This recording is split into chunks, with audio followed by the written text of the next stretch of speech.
الحمد لله رب العالمين الصلاة والسلام على خاتم النبيين وعلى آله وصحبه أجمعين أما بعد فأعوذ بالله من الشيطان الرجيم بسم الله الرحمن الرحيم قال الله تعالى في سورة النحل قل نزله روح القدس من ربك بالحق ليثبت الذين آمنوا وهدى وبشرى للمسلمين. Translation.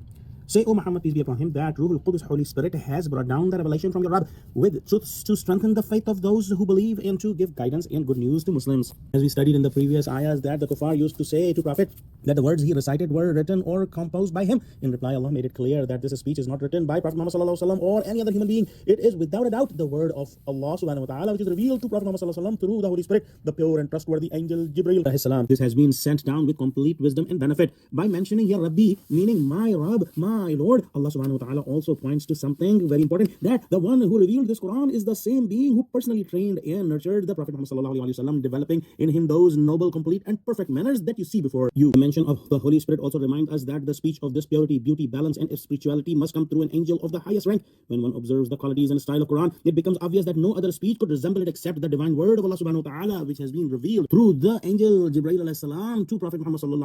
The highest rank angel is bringing the word of Allah subhanahu wa ta'ala to the human with the highest human rank. Every part of the Quran, its teachings, its laws and verses shows such clear wisdom that any believer with a strong heart and sincere faith will immediately recognize that Allah subhanahu wa ta'ala knows our condition, our needs and our lives better than we ourselves know about it. Allah subhanahu wa ta'ala trains us according to our circumstances. He brings us guidance, commandments, warnings and encouragements that are exactly suited to our situation. And Quran gives the glad tidings to the Muslims. Let's pray that Allah subhanahu wa ta'ala give us true understanding of Quran, connect us with the truthful people, make us steadfast on the straight path. Oh Allah, help Muslims, unite Muslims. Oh Allah, help Muslims of Gaza and Sudan. Ameen. Akhiru da'wana alhamdulillahi rabbil alamin. Wassalamu alaikum wa rahmatullahi wa barakatuh.